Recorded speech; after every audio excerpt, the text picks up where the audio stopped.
it used to be, when I started looking at fire safety some time ago now, that it looks to be that you had building fires and wildland fires, and then we had wildland urban interface fires, and then we're going to hear about informal settlements, so you can talk about large outdoor fires to regroup all these fires that take place in the open. So the picture has become more complex, and we're looking forward to the presentation by David Rush, who comes from the University of Edinburgh. David, the floor is yours. Thank you very much, Arno. Oh, I'm really coming through there, aren't I? The power of God compels you. Thanks in the control room there for tempering my voice. Yeah, so I'm going to be talking about informal settlement fires, but with a general idea about how fires spread in communities and how... I'm just going to move that down a little bit. I like power, but not that much power. Just to kind of go through some of basically the stuff that we've learned over the past 4 or 5 years, 5-6 years now, in a project called Irish Fire and the kind of projects that have kind of come on since then. I want to say thanks firstly to the people who've helped contribute to this. Like, Irish Fire was a big project. It had, several master's students working on it. I had 2 postdocs. Yuang was one of those. He sat at the back there. I had a couple of PhD students. Sam Stevens is one of them. Mohammed Bashir, whose thesis I link to at the end, is at the end. So without them, none of this would have really happened. So I just wanted to thank them first and foremost in this. But as Erica was saying earlier on, is that we need to kind of, if we want to protect people, which I think everyone here really wants to, we need to really understand how fires spread, whether that's at the WUI or in wildland situations, or even in urban situations. So we need to have those good fire models, and we need to know have the good science behind those to produce these engineering tools so that we can use those to make decisions. So hopefully what I'm going to do through this kind of next hour and a bit, the bit might be quite long, is to look at the different scales and context of the problem, then look at how fires spread in communities. I'm not going to be looking at how fires spread to communities, as in a WUI fire, but how fires spread from structure to structure. How we're then currently modeling the fire spread risk and the fire spread in itself, and through all the whole time, like basically pointing out where the complexities are and things that we're still researching, things that we have to assume, and all these sorts of big unknowns to try and get to a point where we can actually understand it. So very much like Erica, this is very much a taster menu of quite a large topic, and I'm happy to talk about a banquet meal with you guys later on, and maybe doing another summer school specifically on urban fire spread. So let's look at consequences. This is for some of the guys that we were speaking to last night. Every year we have around about 115,000 to 180,000 people per year dying due to fire and burns and hot substances. That is quite a rough estimate. That estimate has come down over the past few years. 5-6 years ago it was about 300,000. We've got better data now, but we've still got quite a wide range of potential impact. And 90 to 95% of that impact is happening in lower middle income countries. Does everyone know what we mean by lower middle income countries? No? Okay, well I'll show that in a couple of slides in a minute. So I wanted to give you kind of a few sets of death rates here. A nice fun topic midway through. So deaths per 100,000 per year. So in the UK we have about 0.4 of a person per 100,000 dying per year. In Singapore, that's like the best one statistically. That's down about 0.2.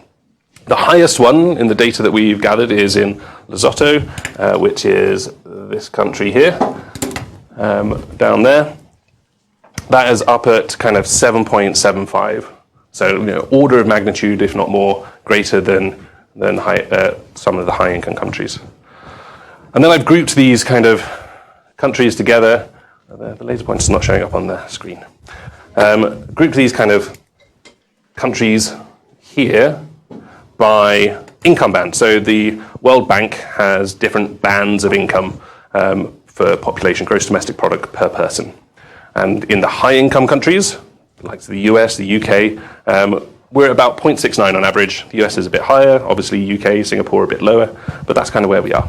If we look at the low-income countries, we're up at 3.08. That's 5-6 times greater than we've got in high-income countries. And if we look at sub-Saharan Africa, which is the SSA, so that's everything below this line and down. Well, actually, I can put a line on. There we go. This is fun. This line and down, that's sub-Saharan Africa, essentially. Everything below that is the kind of highest area that we have in terms of death rates. But it's not just deaths that fires cause, it also causes disabilities or morbidity, and fire is a leading cause of this. So we have 8 to 10 million disability-adjusted life years, that's what a DALY is, a disability-adjusted life years, lost each year due to fire. And again, 90 to 95% of that is happening in low and middle income countries. So, is there anything that we can see in terms of other data around this? So this is a map from our World in Data. Our World in Data has great things to be kind of looking at. Can we see anything else with these maps? So if we then look at, say, the distribution of informal settlements, this is a map of that distribution, we can see that sub-Saharan Africa has huge amounts of informal settlements in it. And that's where we're seeing, the highest levels of death due to fire and burns. And then if you again look at the kind of income bands, so this is kind of what we're looking at. We've got the dark greens. Sorry for those who are colorblind, this is again an Our World in Data map and I can change the colors. But the dark greens, so the likes of the US and Canada and the UK, they're in the high income bands. But again, the low income countries, the low middle income countries are predominantly again in sub-Saharan Africa. So there's both an informal settlement driver and a poverty driver towards death rates. So that's kind of what piqued my interest and kind of continues to pique my interest in informal settlement fires and how we can improve those spaces to ensure that we can reduce that inequality between high income and low income countries. So that's just showing the death rate image again, just at the end. So let's talk about the kind of scale of the fire and why do we see it more in informal settlements and less in high income country urban environments. So this is just a random street in Edinburgh with no connection to me whatsoever. And this is definitely not my house. But if you look at my house, we've got space in and around it. And when you think about how it's built, it was built in the kind of late 50s. So it's quite old now, as houses go. But it's a brick construction, fairly solid. And I've got a nice thick party wall, solid construction between me and my neighbour. Nothing's going to be able to pass through that. That's the intention of a party wall. I've also got really large distances between me and my neighbours' homes. So if a fire starts in my house, it's unlikely to spread to theirs. But also if a fire happens in one of those, unless there's another heat transfer mechanism, fire pathway, it's not going to transfer to my house. So what we've got in Global North is we've got regulated spaces, and so fire spread within urban environments, purely from an urban environment, not from like a WUI, is relatively rare. It doesn't say it doesn't happen, so when we get failures of regulation, whether that's like a Grenfell or other significant events as initiators, we can then see that fire spread happening. So if we do have a WUI, wildland urban interface fire, then we can get fire spread into an urban area and through an urban area. That's a little wildland fire in London, which then went in and destroyed about 5 or 6 homes. So what does this look like in the global south? So I'm just going to give you lots of examples now of fires that have happened, just a random selection essentially of these fires. So in 2011, Philippines, we had 10,000 homeless in a single fire, 1 dead, burnt for about 5 hours, so a fairly rapid amount of destruction for a short amount of time. In Chile and Valparaiso, we had about 2,500 fires. This one lasted a lot longer. This was a really, from a scientific point of view, a fun fire because it started in an informal settlement there on the left, it then spread into the wildland, the wind changed direction and then came back into a different set of the city. And we had about 2,500 homes destroyed and 12,500 people evacuated. We had death. In March 2017, Imazami Yetu in South Africa, we'll be talking a lot about South African typologies because that's where Iris Fire was focused. We had this fire where we had 13.5 hours of burn time. We had a fire starting in a small area, kind of started spreading up the hill with the wind, then the wind changed direction a bit and pushed it a different way. We had the humans interacting with the fire service to kind of impede some of the firefighting response. And so we had this very large destructive fire in this area. And then 2018 in Kenya, in a settlement called Kijiji within Nairobi, 6,000 homeless, 5 dead, 8 hours burning because there was a lack of water. So all of these kind of resources and how people protect their homes and kind of political decisions are really driving some of these fires.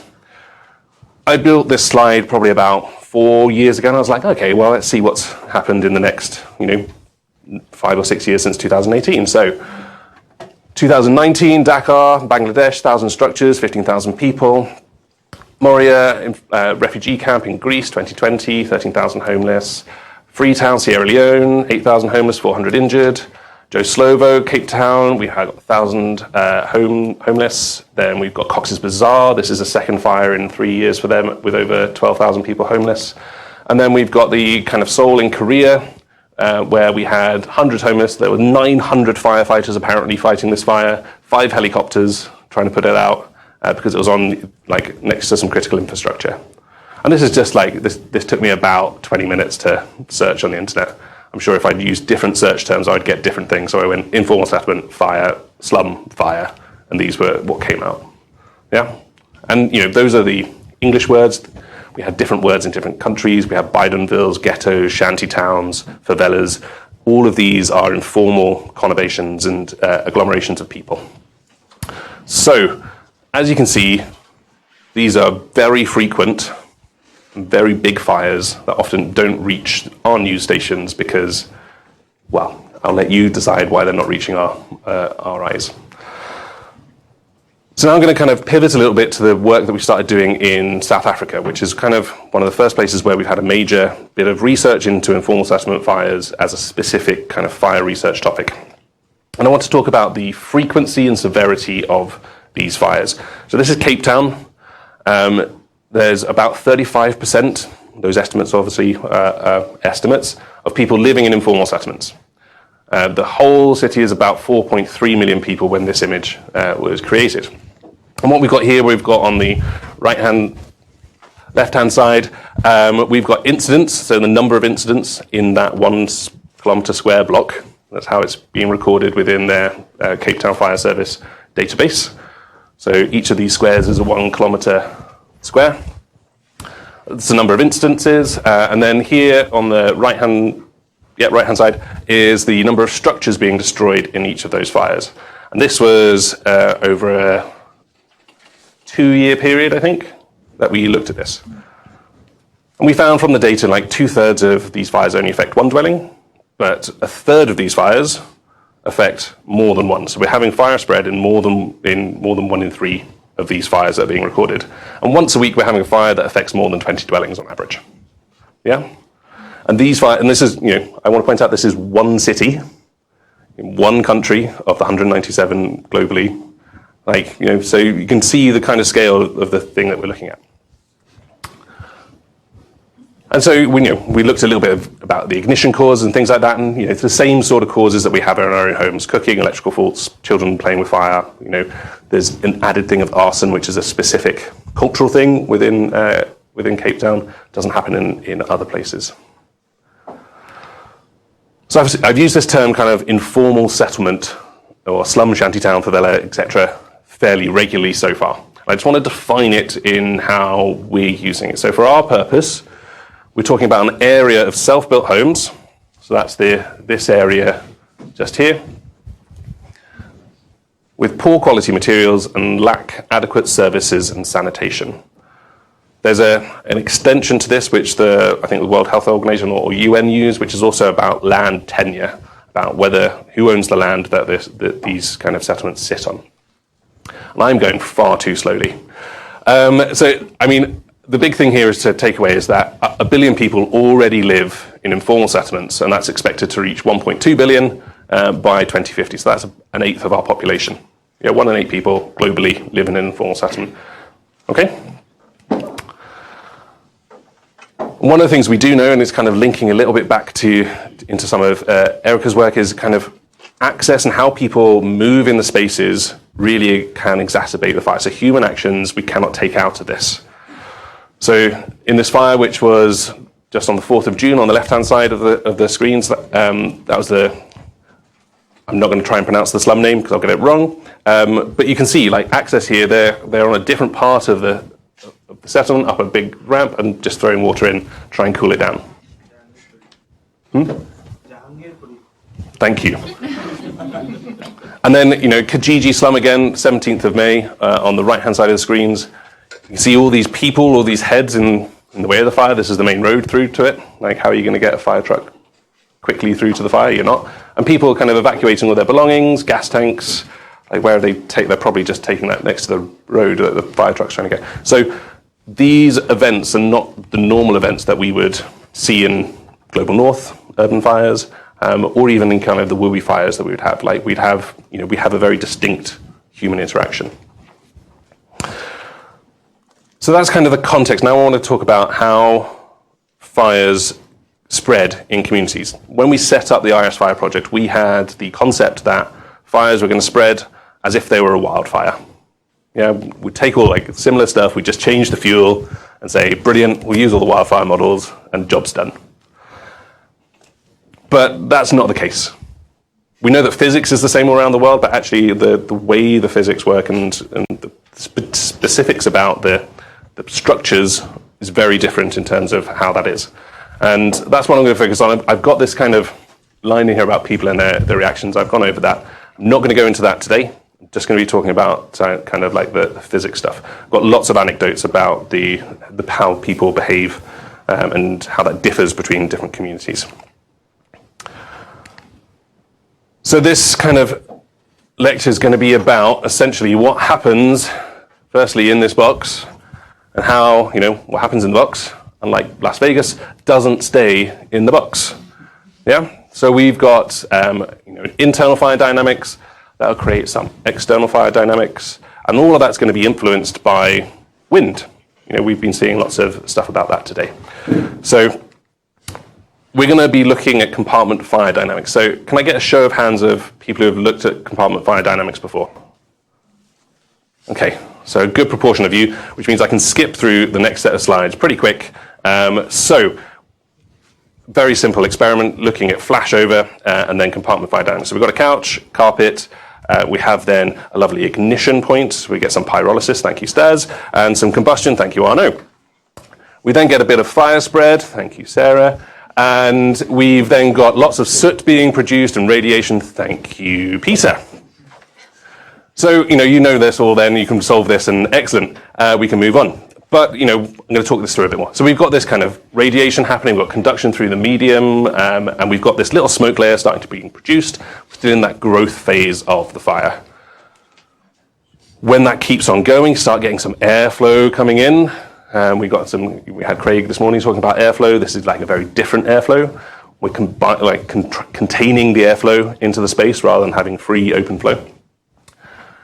And that kind of drives more hot smoke up into the hot gas layer, and it's being also raised up by its natural buoyancy. We get to a point where, though, there's limited kind of amount of space up there. That's going to be causing more radiation to come down into the compartment and to the fuels, and we get this flashover period. So flashover is a period of time where we're going from a space where there's enough air coming in to the compartment to allow combustion to happen efficiently, to a point where it's an oxygen poor environment, and the flames are looking for, I'm going through this quickly because you all know it, they start looking for more oxygen, and this happens when you start seeing kind of flaming outside. That's where the oxygen is.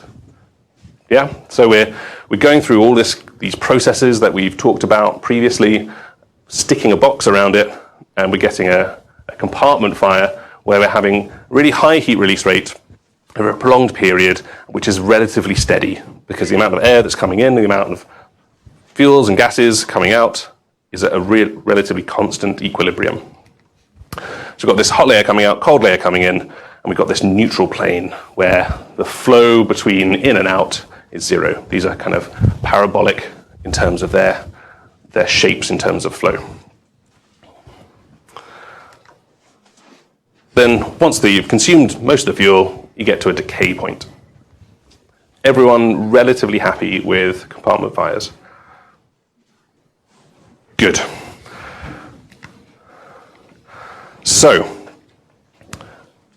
a key aspect for urban fire spread is when does this happen, when doesn't it happen, how quickly does it happen, what sort of criteria does this happen, and is that different between a global north structure and a global south structure? How do we model this? All of these sorts of things. So there's been decades of experiments, and I'm not going to go through any compartment fire models. You'll be pleased to know. If you want to know them, you can go into the SFP handbook or the Drysdale fire dynamics introduction. But I do want to say this about those models. They are all derived on thermally thick, non-combustible, well-sealed, approximately cubic geometries. Yeah? And if you're thinking about it and think about those structures that I showed you, does that relate to those informal settlement dwellings, or a refugee camp shelter? No. Good. You're making my talk very easy. So we've got these kind of expressions that we can look at, like the mass loss rate. We've got the temperatures. We can look at the maximum heat release rate. We've got the QFO there, which is the amount of flux required for flashover at the base of the compartment. There's an assumption being made in that of a flashover at 525 degrees Celsius. That's because, in those thermally thick compartments, that was a general trend. Like when the hot gas layer gets to 525, we see flames starting coming out, and there's, it's all relatively the same every time they did it, which is great. And then kind of like the relative height of the neutral plane to the height of the opening. So the neutral plane is H0, the H there is the height of the opening, being between 0.3 and 0.5. So what happens if it's not thermally thick?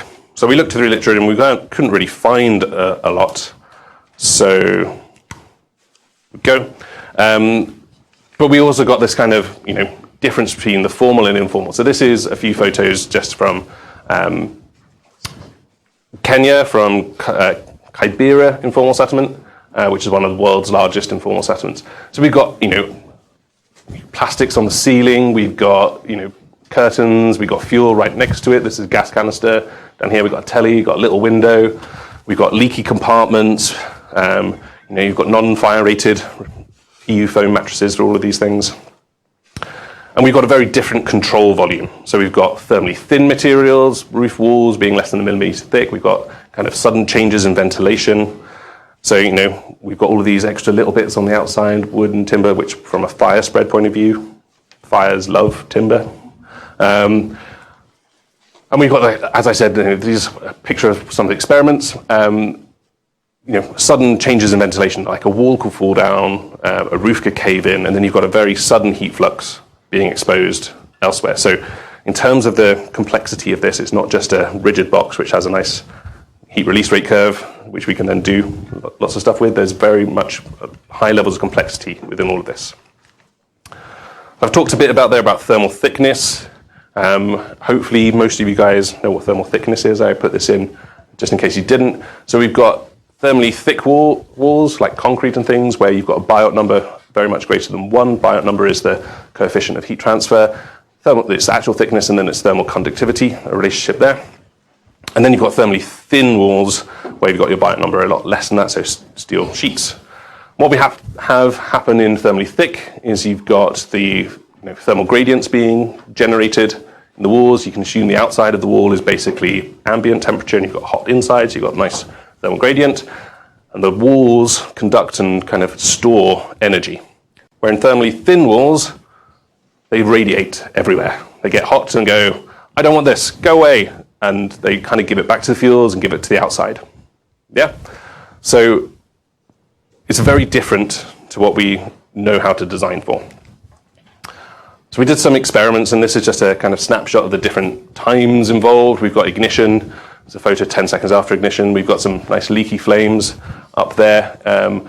We've got the timber structure around the doors and the window being fully evolved, and then about 360 seconds, 6 minutes, we've got flashover. Yeah, that's quite a slow flashover for these sorts of structures. They can, as I'll show a little bit later on, we can get flashover a lot quicker than that. So when we look at the kind of some of the gas temperatures, when we get flashover, now here we're defining flashover not as a gas layer temperature, because we're like, well, it's a thermally thick compartment, it's a different boundary, so we need to do something else. So we've defined flashover here as the first indication of flames coming out of the structure. So we're getting flaming combustion outside of the structure. And that happened at a temperature of 420 degrees Celsius. When we look at the maximum heat release rate, the amount of kind of energy being produced by that wood crib at the bottom there, 4.3 megawatts for this single structure. It's approximately correct from the codes and the kind of general knowledge. And that's because, heat release rate within compartments are generally dominated by the amount of ventilation, and that's not dependent on the structural walls. There is a bit of variation there. Maximum temperatures, using those empirical equations earlier, would come out at about 1210. We've got about 965, so we're losing energy. And then the neutral plane in our experiments was about 1.05 meters, so above half the height of the structure of this opening, which is 2 meters tall. The empirical equation would give us 0.75. So our well-known knowledge on compartment fire dynamics don't really hold true. So we did some more experiments, so looking at different combinations. So the test I showed you there was the baseline test, the BL, which is this kind of gray line. We had a case where we stuffed all the holes around the structure with ceramic fiber to stop the leakage. We had one lined with cardboard, and then we had another one where we built up a 2-ply wall where we had lots of thermal insulation between the two sheets of steel. And as you can see, they get slightly different responses in terms of when flashover is happening. Peak heat release rate, apart from that kind of nice big blue peak, which is when the cardboard flashed over, they're all about the same.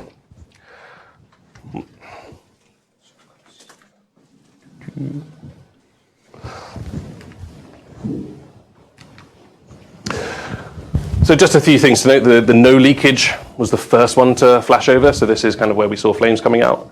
And the HI, the high insulated one, was the slowest to flash over. And our theory is in that the energy stored in insulation in the thermally thick walls is actually greater than the energy lost through the compartment boundaries. So there's more energy being re-radiated to the fuel within the thermally thin compartments as well. This is a little video. It's not playing very well. So this is the cardboard flashing over. It backs away, and then when you get back into the normal kind of flashover again. So the steady state burning after flashover doesn't hold true when necessarily you've got this cardboard coming in, and there's questions about whether that cardboard massive eruption of fuel coming out, whether that's even a flashover or not, and there's debates within terminology. Yeah, there's enough flow in there to start pushing around your instrumentation. So we've done some modeling of all of this as well, just looking at the compartment. And we can start determining new equations for some of these parameters. We're carrying on doing this. So that kind of equation for thermally thick, for the flux to the floor that needed, to the fuel, needed for flashover.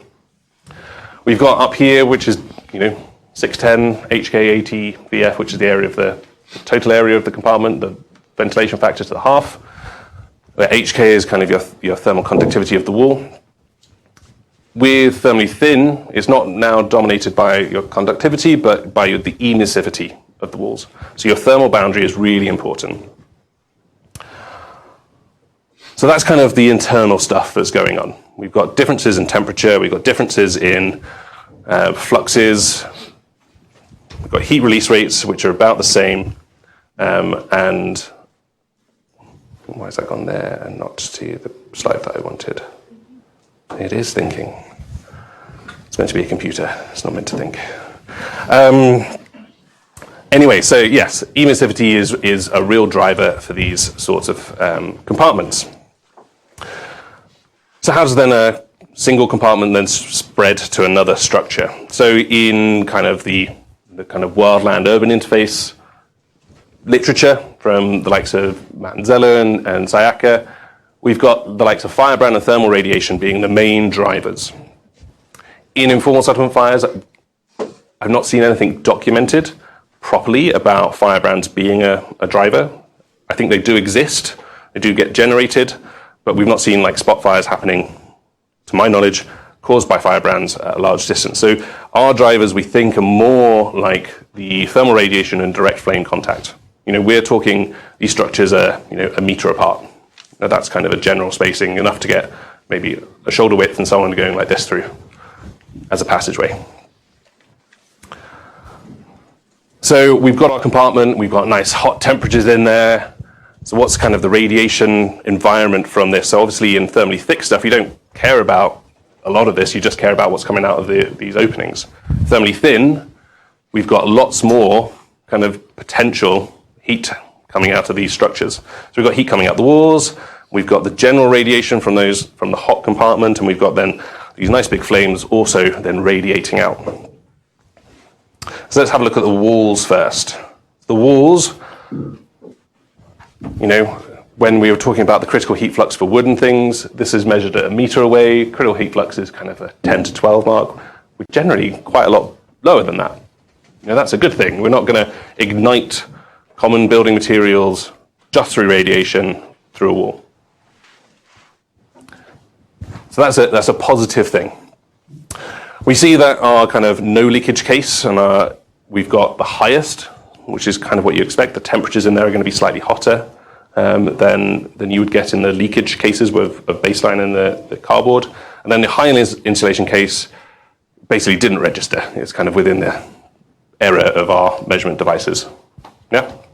Because you've got that thermal profile.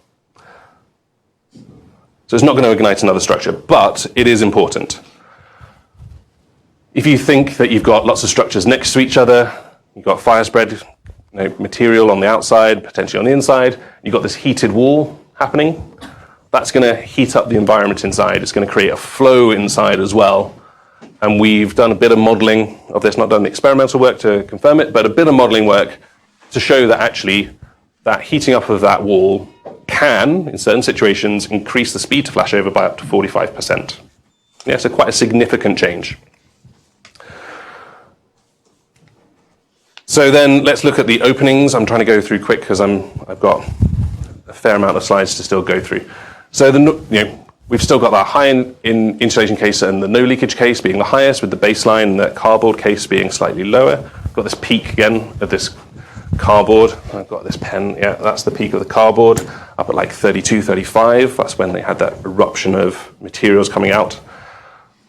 So why is the kind of no leakage case and the high insulation case a bit higher? Well, the gases are a bit hotter. They can only escape through those openings. They've got no other rooms to escape, or other avenues. And that also means then we get longer and larger flames coming out of the compartment openings. So we get a different radiative field through those kind of more well-sealed compartments. I'm going to skip over the next slide because that's just showing how the fluxes change with height. So I said I was going to skip over it, and now I'm talking about it. We've got 1.6 meter height and then a 2.5 meter height. You can see the difference there. And then we've got distance on the right-hand side. So the red line there is 2 meters away, 3 meters away, and we've got had a radiometer in the actual flame to give us a proxy there of that. But what this data can actually then give us is it can give us a heat flux to distance away from the door relationship. Yeah, so we've now got this empirical curve where we can go, okay, we can start sticking that into models. So we've got some good data there about what the fluxes are coming from this. So we've got these kind of cardboard peaks happening. The assumptions of this is that all of this is not the stuff that I'm talking about now. Not going to happen. We've just got the wood burning in that curve. But we've got these peaks, cardboard. We've also got no distortion of the walls or kind of the ventilation area changing. We know that from our experiments, when we did 2 dwellings together, we had this side wall fall off, and we had an increase of 30 kilowatts per meter squared all the way up here from this wall coming down. So if you can imagine, another structure quite close, not quite so high up, you're going to have a larger flux, which might then cause that ignition. We've spoken a little bit about ignition through Sarah and kind of piloted versus non-piloted. We saw that from the really large scale crown fire experiments, that they had these sheds, wooden sheds, like meters away, even with like loads of flux, they didn't ignite. So what's the ignition happening in informal settlements? Well, they're really closely spaced together, so you're going to get flames.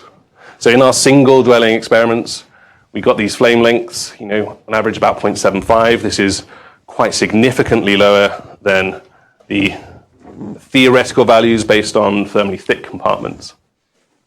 So within all of this, our common knowledge about the flame lengths from, in the thermal environment is very different from what we currently know in the kind of global north context. But it also depends on leakage and all this sort of other stuff. So it's really complex, and this was done for the baseline stuff with some leakage, and so we're still processing a lot of this data because there's a huge amount of data when you do large-scale experiments. One of the questions is, though, then what is it igniting on the other structures? So we did a bit of material testing. We took, I think, 32 different samples from an informal settlement in Cape Town. Did over 400 experiments in the cone calorimeter, got critical heat fluxes, where we tested it for 20 minutes under the higher heat flux that you can see there and ignited it with a pilot. So in the flame, basically everything would ignite. So if you've got flaming like in a really close region, all of your materials, even the good ones, are going to ignite. 2 meters from the opening, you're kind of in that region where if you've got the flame happening, you might well ignite. So, and then 3 meters, you are reducing your risk quite a lot. And I just want to point out these kind of 7 or 8 materials.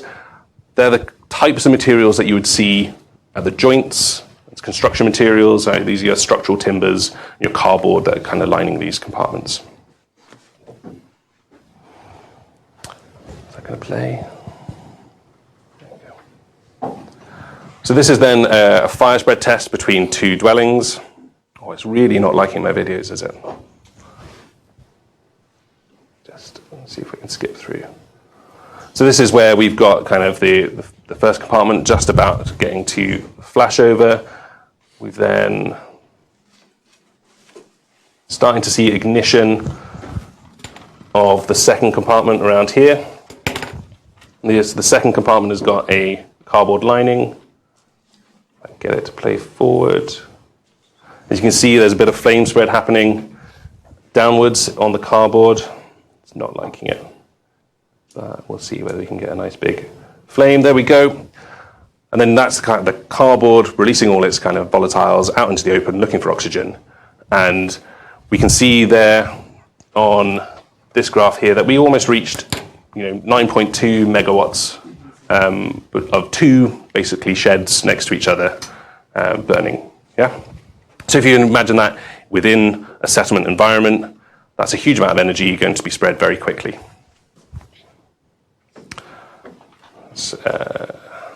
And then when we then start looking at the flames out of this experiment, we find something really interesting. So this red dashed line along here, that's the average flame length over time after flashover of that single dwelling.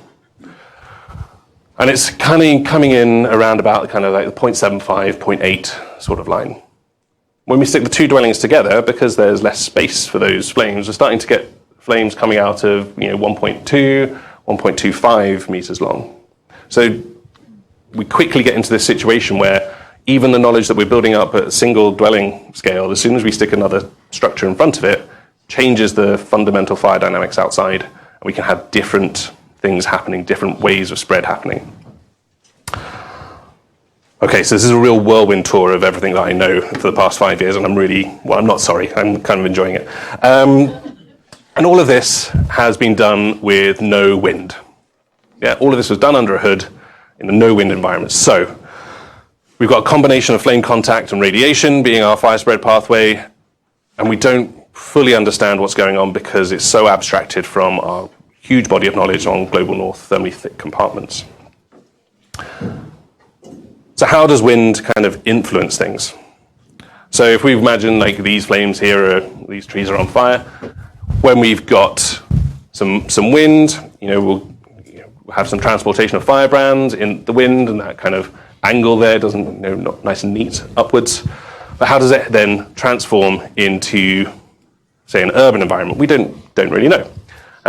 We'll still have those ladder fuels and things like that, but how does it spread from structure to structure? So we did some large-scale experiments. So down here we've got a 12-dwelling experiment where we lit these two here, and it's against the wind. Up here we've got a 20-dwelling experiment where we lit these 4 simultaneously, and it's with the wind. And down at the bottom there, I just wanted to show kind of that we do get firebrands happening as well. So I'm going to get these 3 playing all at the same time. I'll show a couple of them again at the end. But as you can see, this one, lots of smoke coming around. We've got like nice long flames coming out of here. That's definitely more than 0.8 of a meter coming out there. You're probably getting about 2 meters from those flames. And this was not high winds. This was probably about 5-10 kilometers an hour, 3 or 4 meters per second. That sort of kind of change of very different fundamental dynamics. And up here, we set this 20-dwelling experiment up. It took us about 3 days to set up. We lit the thing. It was a good 15-kilometer-hour wind, and the whole thing burnt down in 12 minutes. Yeah. So we managed to destroy like months of work in 12 minutes, which we're pretty proud of. But it's you can see a very kind of lots of structures being alight at the same time in fairly low wind conditions. So we're not looking at kind of mega fires, mega wind conditions. So just want to kind of highlight a few things from these experiments. We took gas layer temperatures in a lot of the places. We had door and window temperatures slightly higher than what we recorded in internal environments, but not up to the point where we'd see it as the equations from thermally thick. And flashover for the structures that were subsequently ignited from the first one, 2 to 4 minutes. So again, we're seeing very rapid fire spread even in the downwind condition. So we lit these 2 ones down at the bottom here, and it spread with those arrows, and the wind's pushing it, trying to push the fire in the other direction. Yeah. Then we got the kind of 20-dwelling experiment. So this is 13 seconds after ignition, 2 minutes 20. That's where we get the first fire spread. Half of the structure in 3 minutes, and then all of them are involved about 4.5-5 minutes after the ignition. Yeah. So this is a very rapid fire spread event. You've got the times to ignition and flashover and kind of collapse there. That's a better orientation of the images. It's one of those things when you write a paper and you think you've got it all sorted. This is the original image from the paper. These are the 4 that we lit. That's the 4 that we lit. And every time I'm like, right, which way round is it? So I've started putting in my presentations just that rotation so that people can line up a bit better with the images. But we see some kind of flame impingement happening fairly early on. Coming fairly large flames. These were meter separation distances. That's a 2 meter separation distance. Flame impingement and flame lengths being greater than the 2 meters distance, like 2.3 meters coming out of the side of these things. And we also had anemometers set up. So we were wanting to look at the wind field. So this is, far field, upwind, downwind. So downwind is kind of, this is if the wind's pushing in this way, over here somewhere. And we can see actually the, even relatively small 20-dwelling fire, not the acres that we see in the wildland. We're seeing a distinct change in the wind environment within this place. We've not done much analysis beyond that. But what we have done is we've taken this knowledge and we stuck it into FDS. So FDS, you can do wind modeling, you can do wind modeling of compartments as well, but it's quite tricky. We're having to go down to a 6 centimeter mesh inside the compartments. And then when we get to the light blue here, we're at a 48 centimeter mesh. So when Eric was holding his kind of, is Eric in here? No, I think he had a 40 centimeter cube. Yeah, that's kind of the largest that we've got, and we're down at kind of orders of magnitude smaller than that for these. And we tested the single dwellings with the wind hitting onto the back wall of the structure and then the side wall of the structure. These are the most, the messiest graphs that I'm going to show you, because this is relatively new stuff and I've not had a chance to process it into a nice neat format yet. But we've got, from the bottom up to the top, that's increasing wind speed. The dashed lines are the side wind walls. The solid lines are the back wall wind. As you can see, in terms of mass loss rate, if you're looking at that pretty quickly, you're saying, they're about the same. But actually, if you look carefully, if I look at 100 seconds, we got at the maximum wind speed up here, about 1.5, 100 seconds, we're at about 1.18 kilograms per meters per second mass loss. So how not a massive change, but when you integrate underneath that for the amount of temperature being produced, it's quite a significant change. And we're getting temperatures in our model about the 850, 900, slightly lower than we want it. But you can see a very different trend within this. We're saying flashovers happening a lot quicker in our thermally thin than our thermally thick. So on the left there, we've got thermally thin. On the right, we've got thermally thick structures. I should have explained that earlier, but I didn't.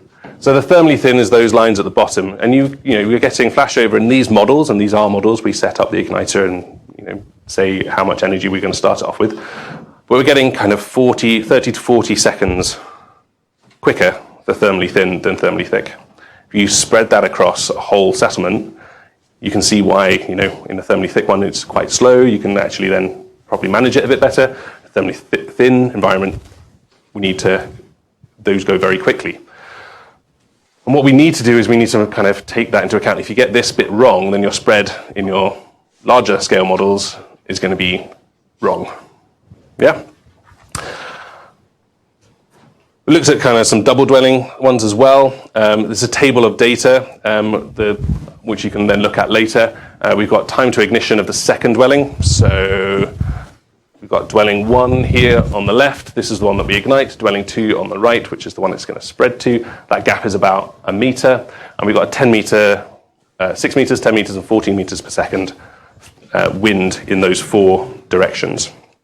We measure the time to ignition in that second dwelling, the net energy being transferred from dwelling 1 to dwelling 2. So this is a negative number means it's going into dwelling 2. Positive number means dwelling 2 is giving energy to dwelling 1. And we've got then the time to flashover of the second dwelling. And as you can see, there's kind of some interesting things going on. We've got in contraflow, where we've got kind of from west to east flow. So we've got wind coming in from this direction. That is faster than when you've got flow with the flames. So what's happening there? And we've also got this thing where when we've got a north wind, it's not relatively symmetric to the south wind, it's completely different. So, what's going on in those situations? So let's look at that east-west section, looking at those kind of 10 meter per second winds. So in the east, we've got the flames coming out of dwelling 1. They're getting pushed a little bit onto dwelling 2. That's the kind of common thinking that we've got. With the west wind, though, we've got this wind coming in here, and we're having this step effect happening. So it's the wind's coming over the top of the structure, it's dropping down, and we're getting this kind of recirculation zone right next to the building. And that building, that recirculation zone is picking up all those hot embers and kind of heat and energy and that convective flow out the door, the window, pushing that straight onto the structure. So that's kind of why we're seeing a slightly faster spread. But what's more interesting, I think, is when we switch between north and south. So at the top, we've got the southerly wind, the arrow coming down, northerly wind at the bottom. And what we're getting is we've got a door and a window, D and W. In this situation, the wind is coming down and is being pushed into the bottom of the door. It's then being nicely circulated around your structure and is then forcing lots of flow out the window. When you've got the situation down here, the door is far away, it's getting to there, it's not really getting in, it's not really circulating around the structure, and it's kind of stalling. We're getting a stalling effect happening around there. And you can see that a little bit with the temperatures coming out of the window fairly early on, where we've got flow coming out, and here we've actually got convex happening at the window. So the air is trying to get in at the window. And that's why we see these very different kind of heat flux responses at the door as well, because of very different thermal dynamics happening inside. Right, I'm going to skip through these CFD informal settlement ones, where we basically took the same models, we put burners rather than a pyrolysis model. We did it for 4 dwellings and 8 dwellings. I'll skip through these because I'm running out of time. But essentially, we get to a limit point where the flame lengths and flame heights get to a natural saturation point where they basically just flatten out, and then they start losing a lot of energy because of the convective flow of the wind. So a summary is that wind changes everything, and it's not a linear response. We see from statistics here from the city of Cape Town that between the 2 and kind of 4, 5 meters per second on average is where we get the worst cases, but we get peaks of maximum kind of fires happening at like 6 and 8 and 10. So there's a very much a confusion around what's a bad wind speed for these sorts of fires. And we can actually have quite low speeds causing a lot of damage. These wind speeds, by the way, are the ones from an airport near Cape Town. We've very little idea about what the flow arrangement is in normal conditions around informal settlements because of how leaky they are and how closely packed together they are. So that's a real area of work that we need to go through. Okay. So how are we modeling informal settlement fires? I want you to, the one thing you take away from this lecture, this talk, is this next sentence, that all models are wrong. All the models you're working on are wrong. But some models are useful. Okay? So we put a lot of effort into generating this data for a certain way of making decisions. The models we use here are decision-making tools. Every model we make, whether it's FDS or something, we create a situation to learn something new, to make a decision. Yeah? But we know that our physics isn't complete in these models, and so the mantra there of all models are wrong, but some models are useful is really important. And you need to go into your models and check what assumptions are being made to make sure that they are not so far wrong that they stop being useful. Yeah? But what models are we looking at informal settlements? So, I've showed you a couple of statistical ones. These are a statistical map. We could go, oh, well, this is, lots of incidents happening, lots of structures being affected. Let's go into that informal settlement and protect that one. That one is Masiphumelele, which has lots of fires, and I'll show you a little image of that later.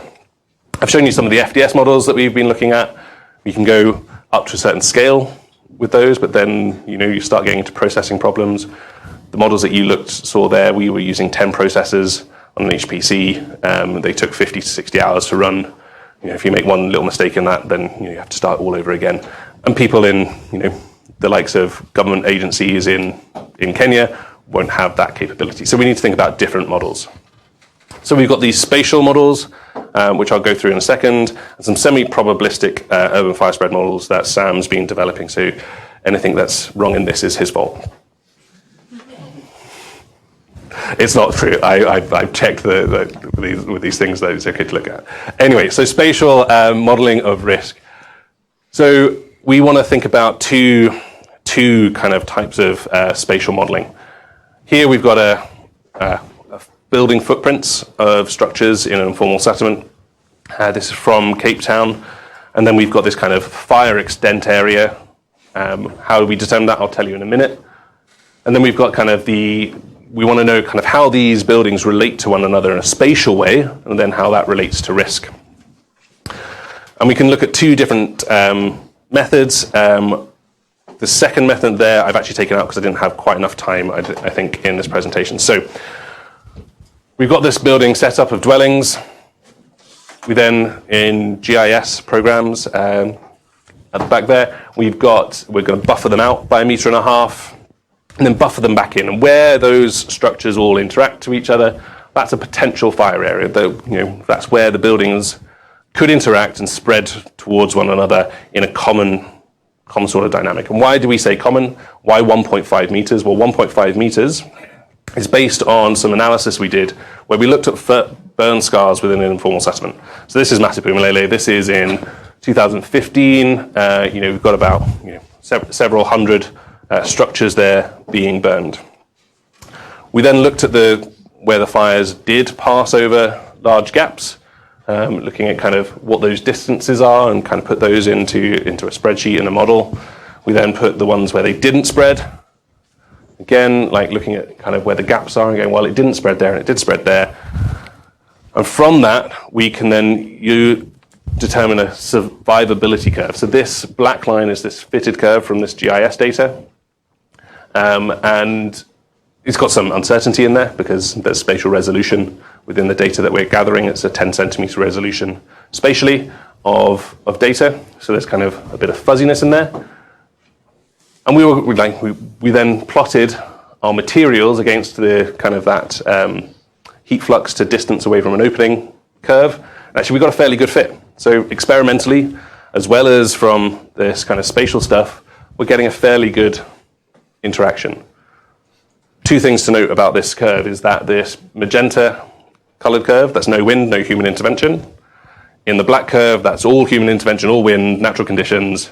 And so the two extremes of kind of data that we can get for this, they're matching up pretty well. So we're relatively confident that a kind of a 3 meter separation distance gives you pretty much a 100% survivability probability for this settlement. Yeah, this settlement, Masipumalele, is nice and flat. As soon as you add in things like topography, who knows? Like literally, I have no idea. So when we start doing this, we can look at the nearest neighbors. So if we've got this structure 3 here, we can look at, okay, what's the distance there to structure 5, structure 6, and structure 4.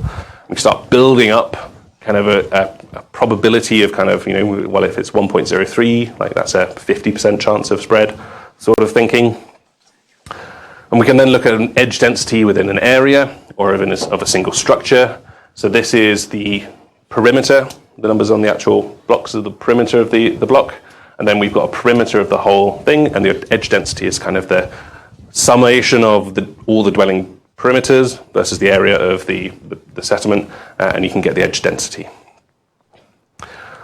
What we then use this for is then to do something called Boolean thresholding. So it's either yes, no, true, false for 3 different criteria, which is a lower than average edge nearest neighbor, Euclidean nearest neighbor 1 and standard deviation of the Euclidean nearest neighbor. Intermediate edge density range, again, this is very specific to this settlement. And then the range of Euclidean nearest neighbors 1 and 3. And when you satisfy all of those things, then it indicates a high spread risk for that structure. Yeah. Now this is very coarse, very naive, very immature sort of modeling, but it starts, and it's wrong, but it's useful. It starts telling us something about the areas. And actually when you start overlaying where the fires have been over from 2011 to 2016, this one settlement had 7 fires in that time. You can start seeing actually there's a fairly decent correlation between where some of these fires are. I think there was a fire also in December 21, which basically took out all of this in one go. Yeah, so we're starting to have some validation of that work. So we can then go into the next stage, which is kind of the semi-probabilistic urban fire spread models. So this is very much a spatial one. You've got building footprints and very access to a GIS type thing, which some councils around the world do. You can start doing this very coarse screening of where risk might be. But then we can start going into urban fire spread models. And this is, I want to caveat this, these were models done well before Sam did his research, right at the start. And so these are wrong. These models are wrong. These are based on Japanese wooden structure typologies and not the the informal assessment structures that I've shown you so far. But it is useful to show something. So here on the left, we've got a fire starting in the middle, it spreads out, and we've got a number of structures being involved within the fire in that bottom graph. The blue line there is pre-intervention, which is this side, and the orange line there is the post-intervention. So an intervention is something like a road. So here we've added in roads based on dialogue with the community that we had in Mukuru, in Nairobi. We started putting in the roads and going, well, how does that change the spread dynamic? And as you can see, the roads stop the fire spread in this case. Yeah? So ignition point is exactly the same on both of these, but these thick roads, like 4 or 5 meters wide, stop the spread of the fire into a larger community. So you start seeing a tailing of the post-intervention work, and the number of burning structures at any point in time gets to a peak of around about 80 there, and then drops. This was based on a model of, assumes no community or fire service approach, and there's no wind in this model yet. But it starts giving us that framework where we go, we've got this model of urban fire spread. If we can tweak enough things to represent the informal assessments, then we can do it. But obviously this is a very deterministic visualization of what happens if we put roads in. This is one decision-making thing. The other thing is well, where should we put the roads? So we can do a Monte Carlo simulation of the same scenario. So we've got 100 random fire locations in these, and the number of times a structure is affected by a fire. So red is the highest, that's here, which is less than 35 times. The green is less than 5 times. And you can see very obviously that as soon as we put roads in this area, you get a very different response. We only did 100 fires. If we did 1,000, this would be a different resolution, a slightly different pattern. But again, this shows you what you can do. And we knew that this area from local knowledge, like talking to the people in the assessment, that area there was a high fire risk. They knew that, we knew that. Showed up on the model, that was great. And then you can see the intervention there really changing that dynamic. So these sorts of models can actually change the way that we see informal settlement fires and these urban conflagrations, but also allows us to start looking at different intervention strategies from space and kind of looking at these large-scale ones. But we could also think about, well, if we had enough models of the structures, we could say, well, what happens if 1 in 5 of these is randomly a robust brick structure, or 1 in 10, and see how that changes. Or whether we say, well, instead of putting roads, what if we made all those houses solid construction, left the inside being the informal? How does that change the fire spread? So we can start testing all of these things if we've got enough of that data. So, coming into my conclusions, coming into land, to give us kind of 20 minutes or so of questions. I'm sure you've got loads, I've got loads. Urban fire spread is very dependent on our compartment fire dynamics. The boundary conditions of those compartments are really important. Where the openings are really important. So nothing in these models here, these were randomly generated openings in this. Again, if we've got better data, we can say, well, what's the probability of this structure having an opening in that direction? Yeah. So again, data is really key in all this. But we can have these different magnitudes of response depending on when the openings are, what the materials are of the bounding compartment.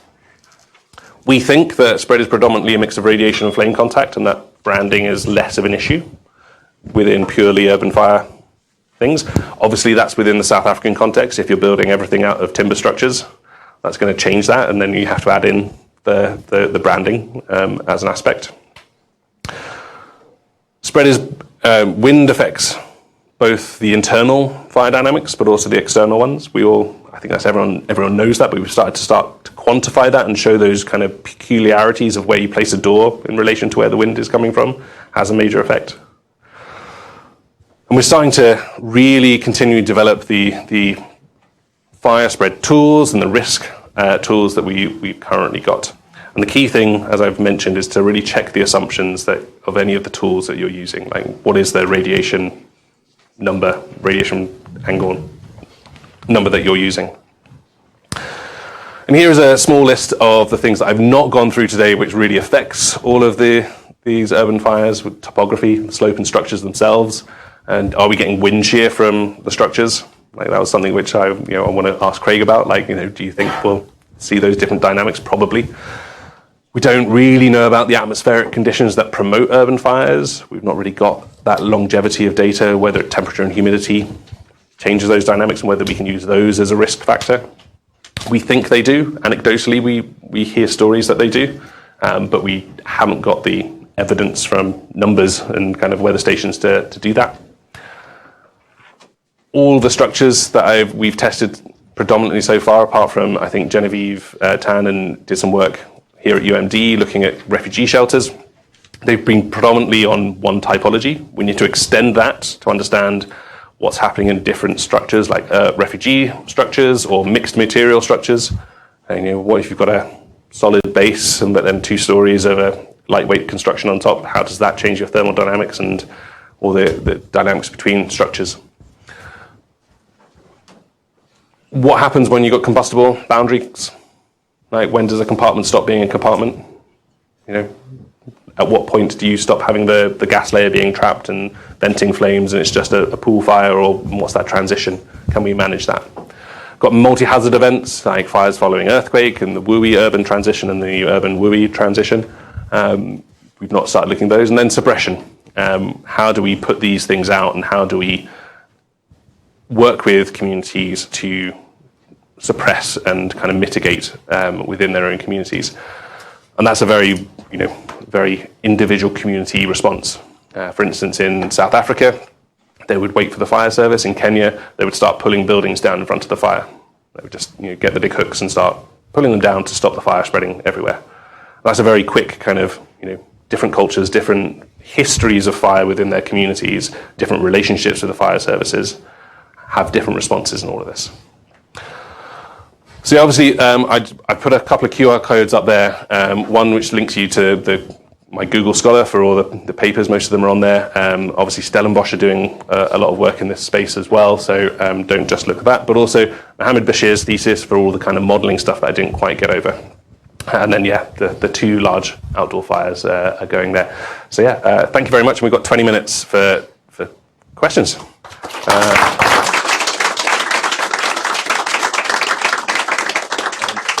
Arno's not here, so I'm going to chair as well at the same time. Yeah. Thank you for the talk. So you mentioned quite a few times that there's a lot of sediments that have reoccurring fires like every few years. Do you know when they're reconstructed, it increases the likelihood of them reigniting, or if it's just bad luck? So it kind of depends on how they're reconstructed. So Masipumalele that we showed there, we looked at a couple of pre and post fire images, and they build back very quickly, by the way. Like, in 2 or 3 days, all their structures will be back because they have nowhere else to go. They can't go to hotels and things like that. So they build back very quickly. Most of the time, they'll build back on exactly the same footprint. Sometimes they make small edits, depending on what materials they have. And so you don't see any great reduction or increase of the fire risk. It basically stays the same, and then it evolves over time, which is more of the densification of the settlements, which is the problem. Yeah, good question. Yes? Thanks for the great presentation. I wanted to ask, is there any data on what the key ignition sources of informal settlement fires are?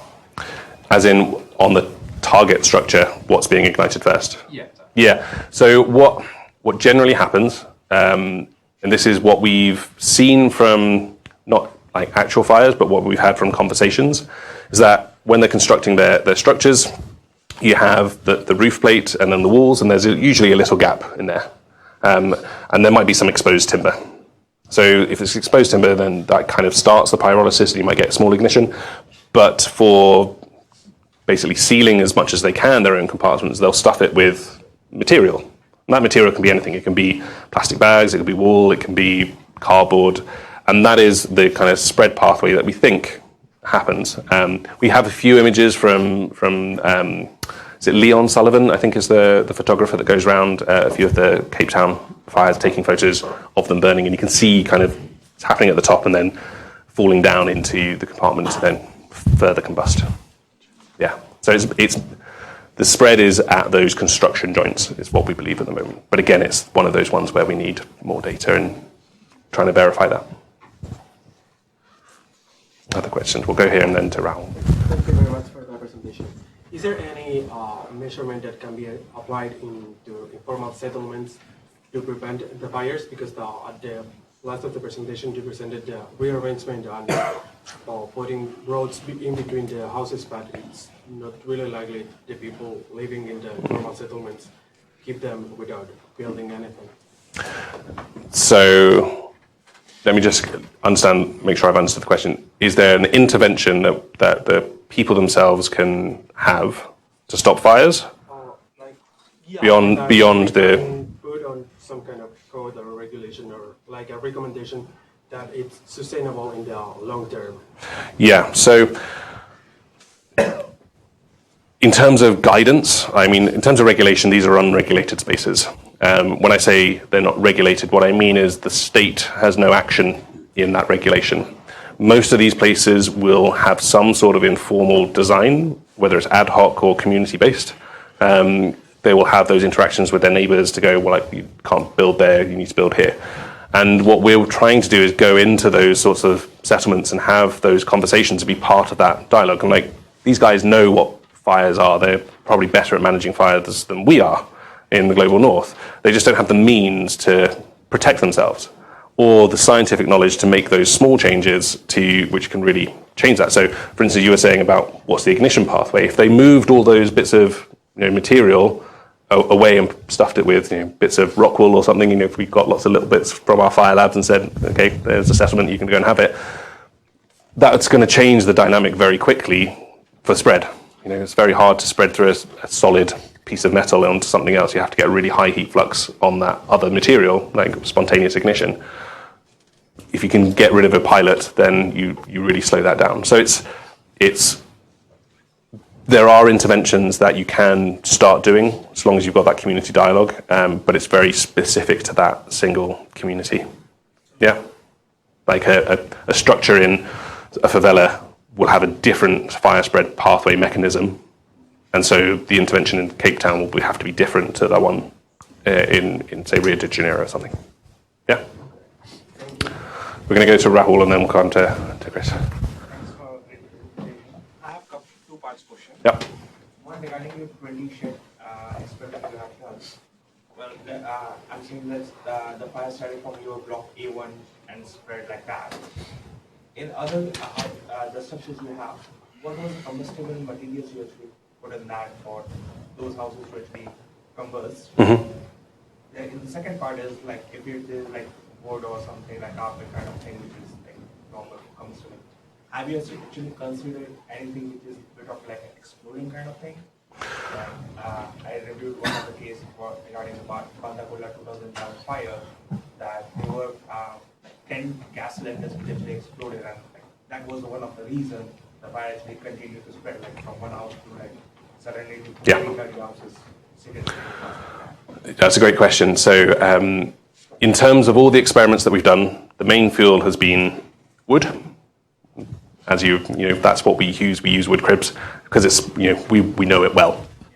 We have in this experiment all the compartments were lined with cardboard because that was what we saw when we were going around. It's like they were basically all lined with cardboard. Down here we had a mix of lined, not lined. We had some insulation between different structures. So if you go and look at the paper, which will be on the Google Scholar list, you can see those differences. And actually, being able to insulate between a wall and have like a sealed boundary stops fire spread between like shared walls.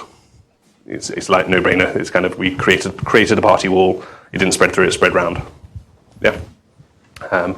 And what was the second question? Gas canisters. Yeah, we've not done anything there. In that, we know that they're a problem. That's something which we would love to start including in this. But I mean, I'm not sure my health and safety people want me to explode gas canisters in the hood. I can ask, but yeah. So it's something that we want to look at, and yeah, it'll be down the road, definitely. Chris. Yeah, starting to hear a lot of stories in the news about fires in encampments where people are experiencing homelessness in California and Yep. Portland, places like that. So I guess I also have a two-part question, like Raul, but are you aware of any like big fires? I'm sure there's nothing comparable to some of the fires in the less developed countries, but are we starting to see this problem also in the U.S., for example? And then one of the solutions that's being proposed is tiny homes, which don't really fit into the building code very well.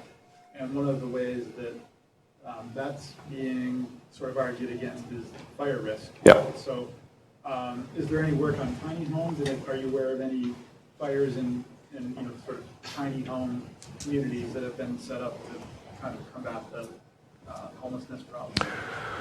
So in terms of the tiny home ones, I'll do that one first. Yes, I have seen, I can't remember when, it was probably about 3 or 4 years ago, just before the pandemic started, there was a fire in one of these kind of homelessness camps where they had these tiny homes set up, and it did spread through very quickly. And again, the homeless people lost all their meager means. In terms of the then encampments within global north countries, yeah, we're seeing this loads. So the second slide where I showed kind of the fires per year, Moria is in Greece. It's a refugee camp of migrants.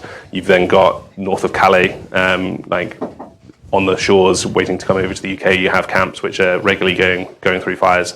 These tented communities, and they're often tented, they're not welcome, so sometimes fire is used to drive them out. So sometimes it's a prescribed burn, if you want to call it that. And other times it's kind of just natural accidents and things like that happening. So we are seeing these issues, and as you were saying, in California and like so Los Angeles, you are seeing these homeless camps under highways and things. Kindling, who Danielle Antonellis, I don't know if any of you know, just released a report about 6 months ago looking at the fire problem in the US, specifically looking at how the humanitarian sector and the kind of problems that US are seeing around homelessness interact in that space. So it's worth looking at. Yeah. Made me think what Chris said. Do you ever see anything in like caravan parks or like camping sites and other, I guess, the type of... Yeah. Yeah, I mean, it's a similar thing, but I mean, the management within a caravan park is a lot better. And their structures are probably more robust than the ones we've seen, just because, you know, they are going to be sealed, because if you're driving along 70 miles an hour down a highway, you don't want wind coming into your caravan, knocking it all about. So, yeah, you do see it, and there's lots of BRE have done experimental work, so the Building Research Establishment in the UK have done it. So you do get instances of traveller parks that have gone off the flames a lot? I've not heard of specifically of traveller parks, mainly, yeah. It's mainly holiday homes that I've seen, but I'm sure it'll be any sort of densely packed, combustible urban environment, you'll see fires. I wonder if you can get, like, so you talked about the wind field that you have for your experiments is from the local airports, but I assume that the local wind field between dwellings is quite important. Yeah. I know you can't set up informal settlements all over the place, so I wonder whether these caravan parks or camping sites could maybe, I don't know, measure the wind fields within those areas. Yeah, I think it's definitely something that I want to look at, and it's also when I want to get into a wind tunnel as well and set up a 9th scale or 10th scale sort of set of dwellings to go, like, what is the local flow? Obviously that then gets changed completely out of whack as soon as you put a buoyant plume in there. But if we can start modelling it at the small scale, then that's good.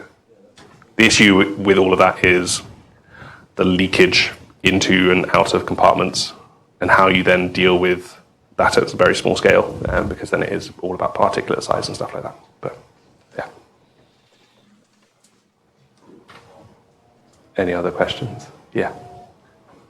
So you mentioned you go into the communities and talk about the findings, but is this some systematical way of how this is approached? Are the countries also interested in doing this, or is this process of getting the data that is here to the... It's a slow process, for sure. So the stuff that we've done in Mukuru, the little stuff there, we started that. They, as a community, had a special planning area permission from the Nairobi County government. So they started talking as a whole community about 400,000 people, going, what are we going to do in our settlement to reduce the fire hazard? That started in about 2014, and without any fire experts. And we came in 2019-20 sort of time, started having those dialogues and things, and then obviously COVID happened. And so we got stuck at where we got because we couldn't go out there and have those dialogues with them. They were having to do it themselves. And then because of this and the government saying, well, we only got this money for a certain amount of time, the conversations between the government and the community broke down, and they basically started just putting roads in without actually confirming that was okay with the rest of the community. Not based on our stuff, thankfully. Like we weren't, we were just making sure that what they were doing was okay, rather than saying you should do this. But so we've done that in Mukuru. There's work that Danielle's done in the likes of Cox's Bazaar and had a few conversations there, and now they've got like a firefighting team through conversations that they've had there. We're starting to plan to do more in South Africa as well, and Jordan, and South Sudan and things like that. Is this going to be like a guideline that will be separate from the non-informal, and then we're going to have to... So the intention is that there are guidelines now starting to be produced around kind of the humanitarian sector and also the informal settlement area, because they're managed in different ways. So you need slightly different information presented in different ways. We are hoping to have like a pilot project of how we do community risk reduction in informal settlements and humanitarian sectors for fire. We've got a proposal that's going in very shortly around that. And the intention is to come up with a blueprint, this is the kind of steps you need to go through for community engagement, for trust, for building up, and then delivering that sort of technical fire science, which is beyond what they currently know, so they can then start acting in a safe way to reduce their own fire risk in a corporate, in a very large way. Because if you imagine trying to put a fire alarm in 400,000 people's homes, that's a massive cost. But it's, if you can start going, well, what systems can you put around to actually reduce that? And there are, yeah. If I can comment on that? Yeah, please do. Yeah. So I'm from Stellenbosch University, and I wasn't working with you because I wasn't there yet when this started, but we have produced some guidelines that are more directed to firefighters and to management people, like in the government. But we also produce some brochures for the people, for the residents, and with some explanation of what is fire, how does it work, why is it spreading, what can they do. But it doesn't sound like a lot, but I think in these kind of settlements, the residents have a lot of importance on their response. Because as David showed, there's no space for firefighters. It takes a long time before they can arrive there. So they are the first responders. So we gave the brochures, and we gave also some buckets because they don't have water in their houses. So they usually have 1 or 2 buckets of water. So that's what we are doing now. And I know it doesn't sound like a lot, but I think it's like what we can do, because you will not be able to have better materials. Otherwise, it wouldn't be illegal, right? It would go to a more formal settlement. Yeah, I think that really highlights the very complex space of any intervention that you're trying to put in. These are people on land that doesn't belong to them. So it's very hard to make these very large changes that you want to see. Yeah. So what are the small things that we can do? And talking about bucket brigades and things like that, that does really help. And it's a lot more efficient than some of the other technologies that are being pushed for this sort of thing. Doing kind of interlinked community fire alarm systems. There's a South African charity called Lumkani that have these interlinked fire alarm systems where if one goes off, then ones around it go off, and then at some point the next ones go around. So everyone's alerted very quickly to then interact and be first responders for these fires. Yeah. My question was more, there is a set of rules for the formal settlements. Yeah. So, but if there are going to be two sets of rules, one for informal settlements and one for formal settlements, how to navigate this? And then this, at one point, I guess, when it becomes more formal or not? Or So, I mean, we won't have a global set of guidance for informal settlements. It will be very local, based on the interactions with the communities and going, what's acceptable for the people who own the land, for instance. You have private and public owners. What do they allow to happen? And therefore, what can you do within your homes to do that? And so all of that comes to us needing to know the fire science to go, well, what happens when you've got a multi-mixed use structure with a shop at the bottom and single staircase at the back? How do you protect those people and stop spread and all these sorts of things? So very much a very complex, non-standard fire environment where we can't have standards because there's no incentive to comply to them, and their need for space and shelter and warmth is a bigger driver than keeping the government happy. Yeah. So it's not regulation for informal settlements, it's very much specific guidance for that community.